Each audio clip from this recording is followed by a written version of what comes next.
Hi అండి. నేను Swapna. Welcome back to our channel. అందరూ ఎలా ఉన్నారు? నేనైతే బాగున్నాను. మీరు కూడా బాగున్నారనుకుంటున్నాను. మీరు ఎలా ఉన్నారు ఏంటనేది కామెంట్ బాక్స్‌లో కామెంట్ చేసేయండి. ఈరోజైతే మార్నింగ్ నుంచి అసలుకి ఎలాంటి వ్లాగ్ అయితే షూట్ చేయలేదండి. ఇప్పుడు టైం వచ్చేసి నైట్ 7 అవుతుంది. ఇక్కడైతే నేను వంట చేద్దామని ఫస్ట్ కాకరకాయలు అయితే కట్ చేస్తున్నానండి. ఇప్పుడు నైట్‌కి కాకరకాయలు అవసరమా అని అయితే అనిపించవచ్చు. కాకపోతే కాకరకాయలు ఇప్పుడు చేసి పెడితే రేపు మార్నింగ్ కూడా ఉంటుంది కదా అని అయితే చేస్తున్నాను. కాకరకాయలు వచ్చేసి ఇలా చేశారంటే మనకి కాకరకాయల కారం వచ్చేసి దాదాపు 1 మంత్ వరకు నిల్వ ఉంటుందండి. అంత బాగుంటుందన్నమాట. టేస్ట్ కూడా చాలా బాగుంటుంది. చాలా సింపుల్గా ఈజీగా చేయగలమండి. ఎక్కువ కష్టపడాల్సిన పని కూడా ఉండదు. ఇదిగో ఇక్కడైతే నేను ఫస్ట్ కాకరకాయలు తీసుకొని పైనుండి చిక్కు ఉంటుంది కదండి, గరుగ్గా అదంతా తీసేస్తున్నాను. అదంతా తీసేసి తర్వాత చిన్న చిన్న ముక్కలుగా కట్ చేస్తున్నానండి. మనకి అది ఉన్నా పర్లేదు అనుకుంటే అవి ఉంచొచ్చండి. నేను ఒక్కొక్కసారి అవి ఉంచే చేస్తుంటాను, ఒక్కొక్కసారి తీసేస్తుంటాను. ఇదిగో ఇప్పుడైతే అవి తీసేసి ఇదిగో ఇలా సన్నగా ముక్కలుగా అయితే కట్ చేసి పెట్టుకున్నానండి. నేను ఎక్కువ రౌండ్గా కట్ చేస్తుంటాను, కాకపోతే ఈసారి ఇలా సన్నగా ముక్కలుగా అయితే కట్ చేశాను. ఇందులో పసుపు అలాగే ఉప్పు అయితే వేస్తున్నానండి. పసుపు ఉప్పు వేసి ఒక 5 నిమిషాలు అయితే పక్కన పెట్టేద్దాము. ఈలోపు ఇందులోకి మనం కారం ప్రిపేర్ చేసుకుందామండి. ఇక్కడ నేను ఎండు కొబ్బరి అలాగే వెల్లుల్లిపాయలు అయితే ఒలిచి పెట్టుకున్నాను. వెల్లుల్లిపాయలు అయితే పొట్టు తీయాల్సిన పని లేదండి, పొట్టుతో వేస్తేనే మనకి టేస్ట్ బాగుంటుంది. ఇక్కడ వచ్చేసి రైస్ కూడా అయిపోయిందండి. ఇప్పుడైతే ఇవిగో ఈ కాకరకాయల్లో నుంచి రసం అంతా ఇలా పిండేద్దామండి. రసం అంతా పిండేసి ఒక గిన్నెలోకి అయితే తీసుకుంటున్నాను. కాకరకాయల నుంచి ఇలా రసం తీయటం వల్ల మనకి చేదు తగ్గుతుంది, అలాగే కాకరకాయలు త్వరగా ఎగుతాయండి. ఎందుకంటే నీరు పోతుంది కదా, అందుకని. అలాగే మాకు ఇలా కాకరకాయల నుంచి రసం అంతా తీసేస్తే కాకరకాయలో ఉండే ప్రోటీన్ అంతా పోతుంది కదా అనుకున్న వాళ్ళు రసం పిండకుండా అలా అయినా చేసుకోవచ్చు. ఇప్పుడైతే నేను రసం తీసేసి మొత్తం గిన్నెలోకి అయితే పెట్టుకున్నాను. ఇంకా స్టవ్ మీద అయితే బాండీ పెడుతున్నానండి. బాండీ పెట్టేసి ఆయిల్ అయితే తీసుకుంటున్నాను. వీడియో అయితే లాస్ట్ వరకు చూడండి, మీకు నచ్చుతుంది. వీడియో నచ్చితే లైక్ చేయండి, షేర్ చేయండి, మన ఛానల్ని సబ్స్క్రైబ్ చేసుకోండి. పక్కనున్న గంట సింబల్ మీద క్లిక్ చేశారంటే మన ఛానల్ నుంచి నేను వీడియోలు అనేవి పెట్టినప్పుడు మీకు నోటిఫికేషన్స్ అనేవి వస్తూ ఉంటాయండి. ఇక్కడ నేను కాకరకాయలు అయితే ఆయిల్లో వేసానండి. అలాగే ఒక ఉల్లిపాయను అయితే కట్ చేసేసాను, ఉల్లిగడ్డని. ఇంకా అవైతే ఎగుతుంటాయండి. ఈ లోపు ఇందులోకి మనం కారం ప్రిపేర్ చేసుకుందాము. వెల్లుల్లిపాయలు కొబ్బరి మిక్సీ గిన్నెలోకి అయితే తీసుకున్నానండి. అలాగే ఉప్పు పసుపు కారం అయితే తీసుకొని ఇదిగో ఇలా అయితే కచ్చాపచ్చగా పట్టుకొని రావాలండి. ఇంకా కచ్చాపచ్చాగా పట్టుకున్నా కానీ పర్లేదండి. మెత్తగా ఉండటం కంటే ఇలా కచ్చాపచ్చాగా ఉంటేనే బాగుంటుంది. నాకైతే ఇక్కడ కొంచెం మెత్తగానే మెదిగినట్టు అనిపించింది అనమాట, అందుకే చెప్తున్నాను. ఇవిగో ఇక్కడైతే కాకరకాయలు మధ్య మధ్యలో మనం ఇలా కలుపుకుంటే సరిపోతూ ఉంటుందండి. ఇంకా మనం ఇక్కడే ఉండి ఏగిందాకా అలానే ఉండాలంటే స్టవ్ దగ్గర కష్టంగా ఉంటుంది కదా. కాకరకాయలు కొంచెం టైం పడుతుంది ఆగటానికి, అందుకని మనం ఏదైనా పని ఉన్నా చూసుకుంటూ మధ్య మధ్యలో వచ్చి ఇలా తిప్పుకుంటూ ఉంటే సరిపోతుందండి. అలా అని మర్చిపోయామనుకోండి మాడిపోతాయి. గుర్తుంచుకొని కలుపుకుంటూ ఉండాలి. ఇవిగో ఇలా అయితే ఏగినాయండి. ఇక్కడ ఇలా ఏగినాయి కదా, ఇలా ఏగితే చాలండి, ఇంకెక్కువ వేగాల్సిన పని లేదు. ఇలా ఏగిన తర్వాత మనం ముందుగా కారం పట్టుకున్నాం కదా మిక్సీ, అదైతే ఇందులో వేస్తున్నాను. వేసి మొత్తం అయితే ఒకసారి ఇలా కలిపేస్తున్నానండి.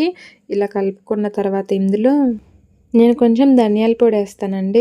మనకి ధనియాల పొడి లేనప్పుడు ఇవి మిక్సీ పట్టుకునేటప్పుడే ధనియాలు కొంచెం వేయించుకొని ఇందులోనే మిక్సీ పట్టుకున్నా సరిపోతుంది.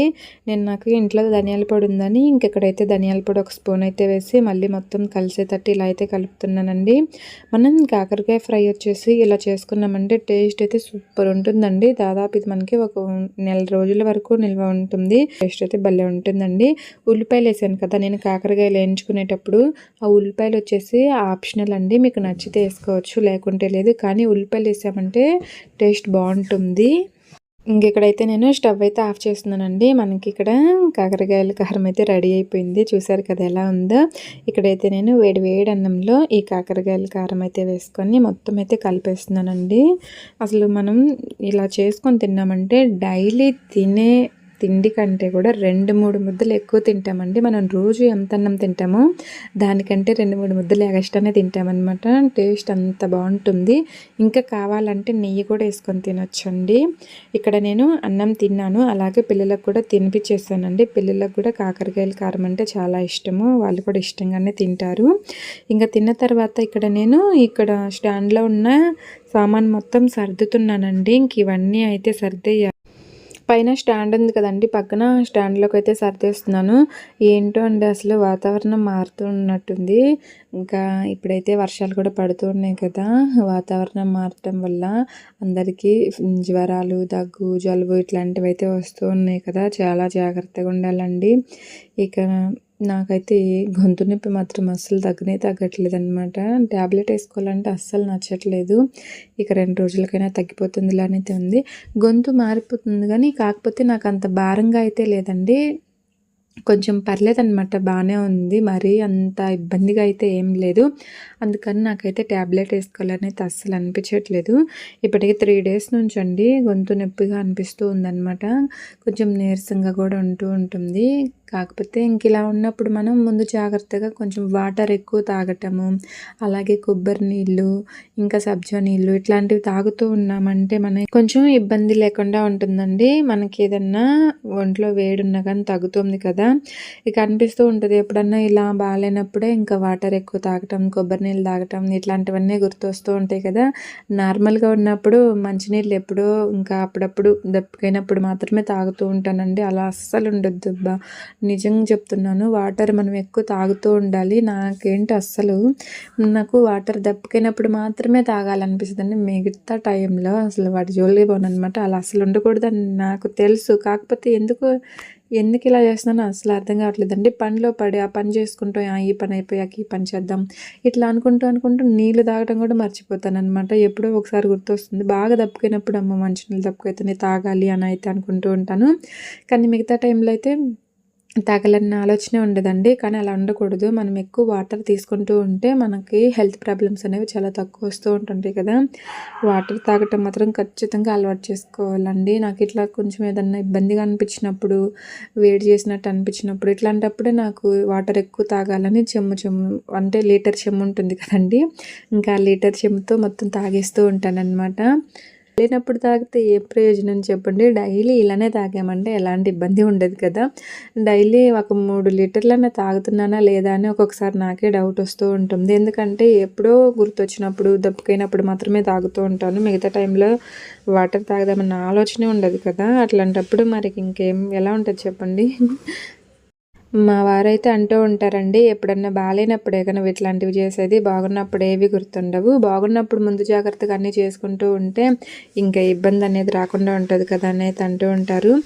ఒక్కొక్కసారి మనం ఎంత జాగ్రత్తగా ఉన్నా వస్తూనే ఉంటాయండి. వాతావరణం మారటం వల్ల ఇక గాలి ద్వారా వస్తూ ఉంటాయి కదా, వాటినైతే మనం ఎటు తప్పించుకోలేము. కానీ మన జాగ్రత్త కూడా మనం తీసుకుంటూ ఉండాలి. మన జాగ్రత్తలో మనం ఉంటే ఇంకా అలాంటివి వచ్చినా పోయినా మన చేతుల్లో అయితే ఏముండదు కదా. ఇప్పుడైతే చాలామందికి ఇట్లానే ఉంటుందండి, జ్వరాలు, దగ్గులు, జలుబులు అనమాట. ఇవే ఉన్నాయి. వాతావరణం మారటం వల్ల ఏమో వర్షాలు పడుతున్నాయి, ఎండలు వస్తున్నాయి కదా. ఎండలు ఉండి తర్వాత వర్షాలు పడేసరికి ఇంకా వాతావరణం ఒక్కసారిగా ఇలా చేంజ్ అయిపోయేసరికి ఇంకా అందరికీ ఇలానే ఉంటుంది. పిల్లలకి, పెద్దలకి, ప్రతి ఒక్కరికి కూడా ఇలానే ఉంటుందండి. ఎవరు పట్టినా కానీ ఇక జలుబు చేసింది, జ్వరము ఇవే వస్తున్నాయి అన్నమాట. పిల్లలకి, పెద్దలకి అందరికి కూడా. అంటే తెలిసిన వాళ్ళలో చాలామంది ఇలానే అంటూ ఉన్నారనమాట. అసలు వాతావరణం మారింది కదా, జలుబు చేసింది, దగ్గొచ్చేసింది, గొంతంతా పట్టేసింది అని అయితే అంటూ ఉన్నారు. అందుకే నేను కూడా చెప్తున్నాననమాట. నాకు కూడా కొంచెం అలానే ఉంది. ఓకే అండి. ఇక్కడైతే నేను ఫస్ట్ అయితే గిన్నెలన్నీ తోమేసానండి. తర్వాత అయితే ఇంక స్టవ్ ఇదంతా కూడా నీట్‌గా క్లీన్ చేసేద్దామని తోమేస్తున్నాను. ముందు రోజు నైట్ ఇలా స్టవ్ ఇవన్నీ నీట్‌గా క్లీన్ చేసి పెట్టుకున్నామంటే మనకి నెక్స్ట్ డే మార్నింగ్ చాలా ప్రశాంతంగా ఉంటుంది గదా. ఎప్పుడైనా సరే అండి, మనం నిద్ర లేచిన వెంటనే కిచెన్ చూడగానే నీట్‌గా అనిపించిందనుకో, ప్రశాంతంగా పననేది స్టార్ట్ చేయాలనిపిస్తది. ఇంకా తోమాల్సిన గిన్నెలు అన్నీ ఎక్కడివక్కడే పడున్నాయనుకో, అబ్బా! ఆ రోజు మాత్రం అసలు ప్రశాంతతే ఉండదు కదా. ఏంటంటే ఎక్కువ తోమాల్సిన గిన్నెలన్నీ కిచెన్ అంతా ఎలా పడితే అలా ఎక్కడివక్కడే ఉన్నాయనుకోండి, చూడగానే ఏదోలా నెగెటివ్ ఫీలింగ్ వచ్చేస్తదనమాట. ఏంటి ఇలా ఉందని అనిపిస్తూ ఉంటది. అదే నీట్‌గా ఉందనుకోండి, మన మనసు కూడా ప్రశాంతంగా ఉంటుందనమాట. చాలా హ్యాపీగా పనులన్నీ స్టార్ట్ చేయాలనిపిస్తుంది. నాకైతే అలానే అనిపిస్తుందండి. నేను ఎప్పుడన్నా ఒకసారి ఇక గిన్నెలన్నీ నైట్ తోమకుండా మిస్ చేస్తూ ఉంటాను. కానీ రెగ్యులర్‌గా నేను నైటే తిన్న గిన్నెలన్నీ తోమేసుకొని నీట్‌గా సర్దేసుకొని పెట్టుకుంటాను. ఎప్పుడో ఒకసారి ఇంకా వాటర్‌కి ఇబ్బంది ఉన్నప్పుడు లేదా కొంచెం నీరసంగా డల్‌గా అనిపించినప్పుడు ఇంకా అలాంటప్పుడైతే మార్నింగ్ తోముకుంటాను గానీ, ఇంగ మిగతా టైంలో ఎప్పుడైనా సరే నైటే తోమిపెట్టుకుంటానండి. ఇంక ఈరోజు ఈ స్టవ్ కూడా నీట్‌గా తోమేస్తున్నాను. ఇక్కడొచ్చేసి స్క్రబ్బర్ వచ్చేసి అంత బాగా లేదండి. దీనికి స్టవ్ క్లీన్ చేసేటప్పుడు స్టీల్‌దయితే బావుంటుందనమాట తోమటానికి. స్టీల్ పీస్ ఉందనుకో రుద్దితే మనకి త్వరగా నీట్‌గా క్లీన్ అయిపోతుంది. కాకపోతే ఇక స్టీల్ పీస్ మొన్న తెచ్చాను కానీ ఎక్కడ పెట్టానో గుర్తులేదనమాట. ఎంత ఎతికినా కనిపించలేదు. ఇక సర్లే అని దీంతోనే తోమేశాను. ఇక్కడ మొత్తం కడిగేసిన తర్వాత ఇంకా షింక్ కూడా ఒకసారి నీట్‌గా క్లీన్ చేస్తున్నానండి. గిన్నెలు తోముకున్నాక డైలీ నైటు షింక్‌ని కూడా నీట్‌గా క్లీన్ చేసి పెట్టుకుంటే శుభ్రంగా ఉంటుంది. స్టవ్ కూడా నేను డైలీ తుడిచేస్తానండి. నీట్‌గా తుడిచిపెట్టుకుంటాననమాట. స్టవ్ మనకి నీట్‌గా ఉంటేనే బావుంటుంది కదా! ఎలా పెడితే అలా ఉందనుకో చిరాకుగా అనిపిస్తుంది. ఇక ఈ స్టవ్ కొన్ని రోజులైన తర్వాత మనం తీసుకున్నాక ఎంత నీట్‌గా చేసినా కానీ కొన్ని కొన్ని జిడ్డు మరకలైతే పోనే పోవు కదా! కొన్ని అలానే పేరుకుపోయినట్టు ఉంటాయి. వాటిని చాలా కష్టపడి రుద్ది గీకి ఎంత చేసినా కానీ అవి పోనే పోవనమాట. ఇంకా అలాంటప్పుడు కొంచెం అరే! ఇదేంటి పోనే పోదా అనిపిస్తూ ఉంటుంది కదా! కానీ వీలైనంత వరకు నేనైతే నీట్‌గా తోమటానికే ట్రై చేస్తూ ఉంటానండి. షింక్ దగ్గర కూడా ఇలా రోజు తోముకుంటే నీట్‌గా ఉంటుంది. వారానికి ఒకసారి షింక్ లోపల కొంచెం ఉప్పేసి వేడి నీళ్ళు పోసామంటే మనకి బొద్దింకలు కానీ, పురుగులు కానీ ఇట్లాంటివేవి రాకుండా ఉంటాయండి. షింక్ దగ్గర ఇలా చేస్తే వారానికి ఒకసారి చేసినా సరిపోతుంది. కొంతమంది డైలీ చేస్తారు. నాకు మా ఫ్రెండ్ చెప్పిందనమాట. ఇలా చేయటం వల్ల ఇలా రావు మంచిగుంటదని. అందుకే నేనైతే చేస్తూ ఉంటాను. కాకపోతే తను డైలీ చేస్తదంటండి. డైలీ నీట్‌గా క్లీన్ చేసేసి కొంచెం ఉప్పేసి వేడి నీళ్ళైతే పోస్తూ ఉంటదంట. ఇలా చేయటం వల్ల బొద్దింకలు గానీ, షింక్ దగ్గర కూడా మనకి ఎలాంటి ఇబ్బంది లేకుండా ఉంటుందంట. అంటే ఇంట్లో ఏమన్నా నెగెటివ్ ఎనర్జీ ఉన్నా గానీ అలా చేయటం వల్ల పోతుందనైతే చెప్పిందనమాట. ఇదైతే నాకు అంత క్లియర్‌గా అయితే తెలీదు. కానీ ఇలా చేయటం వల్ల మంచిదే కదా! అనైతే అనిపిచ్చింది. కొంచెం ఉప్పేసి అలా ఉంచితే కొన్ని వేడి నీళ్ళు పోస్తే మనకి షింక్ దగ్గర పైపులో ఏమన్నా అన్నం మెతుకులు ఇట్లాంటివి ఏమన్నా అడ్డుపడిపోతూ ఉంటాయి కదా! ఒక్కొక్కసారి ఈ వేడి నీళ్ళు పోయటం వల్ల ఒక్కొక్కసారి అవన్నీ పోతూ ఉంటాయి కదా! నెట్టుకొని పోతాయి. ఇలా చేయటం కూడా మంచిదనైతే నాకు అనిపిచ్చింది. నేనైతే డైలీ చేయనులేండి. ఎప్పుడన్నా వారానికి ఒకసారో, 10 రోజులకి ఒకసారో కొంచెం ఉప్పేసి వేడి నీళ్ళు పోస్తూ ఉంటాను. ఓకే అండి. ఇక్కడైతే నేను షింక్ దగ్గర గూడా మొత్తం నీట్‌గా క్లీన్ చేసి పెట్టేశానండి. ఇంక ఈరోజైతే నా పనులు ఇలా ఉన్నాయన్నమాట. వంట చేసి ఫస్ట్, తర్వాత తినేసి, తర్వాత ఈ క్లీనింగ్ పనైతే పెట్టుకున్నానండి. ఇంక క్లీనింగ్ పనైతే మొత్తం పూర్తయిపోయింది. ఇంక ఇక్కడైతే వాటర్ పడ్డాయి కదా! ఇంక ఇవన్నీ తుడిచేస్తున్నాను.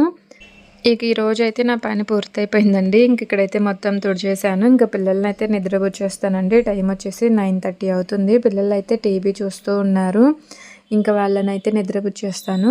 ఇంకా ఈ వ్లాగ్ అయితే మీకు ఎలా అనిపించిందో చెప్పండి. ఈ వీడియో మీకు నచ్చితే లైక్ చేయండి, షేర్ చేయండి, మన ఛానల్ని సబ్స్క్రైబ్ చేసుకోండి. Thank you for watching. మరొక మంచి వీడియోతో కలుద్దాము. Bye bye.